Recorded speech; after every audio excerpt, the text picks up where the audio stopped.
Cette semaine, le journal est présenté par Rebecca Blanc-Lelouch. Bonjour Rebecca. Bonjour Noémie.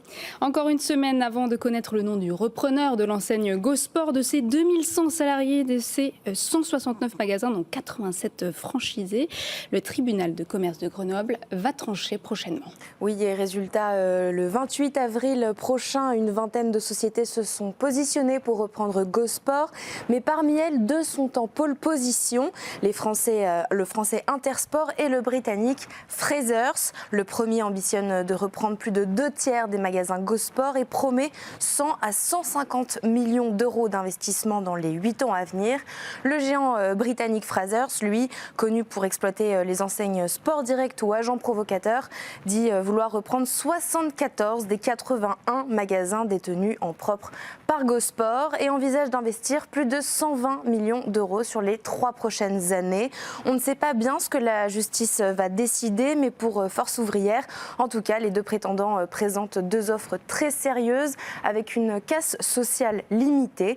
Et selon le syndicat, la confiance en Michel Ohaillon, propriétaire de GoSport, est rompue. On passe à la grande distribution. L'enseigne Leclerc enregistre une forte croissance de ses ventes en 2022, dopée par l'inflation. C'est la preuve de l'efficacité de notre modèle, se félicite Michel-Édouard Leclerc. Le chiffre d'affaires du distributeur est en hausse de près de 4% à quasiment 44 milliards d'euros hors carburant. Et alors avec carburant, on passe à plus de 55 milliards d'euros en 2022. Une forte progression qui vient valider la stratégie du président du comité stratégique du groupe, c'est-à-dire casser les prix coûte que coûte. Leclerc confirme sa première position sur le podium de la grande distribution en France, avec Intermarché en deuxième et Système U en troisième place. Et autre actualité, Carrefour va octroyer 12 jours de congés supplémentaires par an aux femmes qui souffrent d'endométriose. C'est la première grande entreprise en France à s'emparer de ce sujet. Douleurs, fatigue chronique, l'endométriose peut impacter la vie professionnelle. Sujet de moins en moins tabou pour les entreprises qui proposent parfois d'adapter les horaires, ouvrent des salles de repos ou favorisent le télétravail quand c'est possible. Et Carrefour va plus loin en offrant 12 jours de congés supplémentaires sous certificat médical.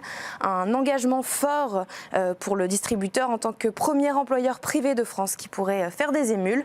Depuis que l'endométriose a été déclarée enjeu de santé publique par le gouvernement en janvier 2022. Il y a une vraie prise de conscience des RH, explique la présidente de l'association Endo-France, qui est déjà intervenue pour des opérations de sensibilisation chez Clarins, Decathlon, Lacoste ou encore Air France. Une stratégie gagnant-gagnant permettant le maintien de l'emploi des personnes atteintes.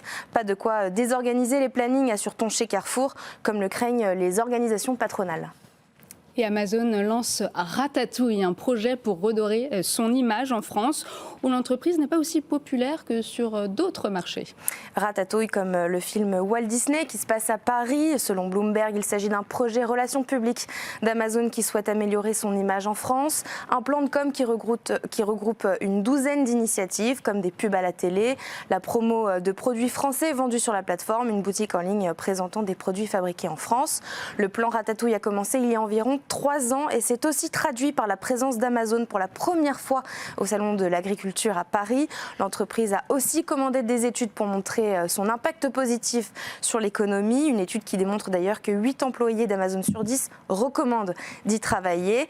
Pour renforcer son plan Ratatouille, Amazon passe aussi par l'acquisition des droits de la Ligue 1 de foot ou de certains matchs de Roland-Garros pour sa plateforme de streaming. Le but, se franciser, tout comme l'avait fait McDonald's dans les années 90 pour faire oublier son image de malbouffe et de symbole de mondialisation. La chaîne du fast-food avait multiplié des accords avec des agriculteurs locaux et sorti des produits spécifiques pour séduire les Français comme le McBaguette. Voilà, donc Ratatouille, plan de stratégie au nom plutôt original. Merci beaucoup Rebecca Blanc-Lelouch. On passe tout de suite au focus avec notre expert.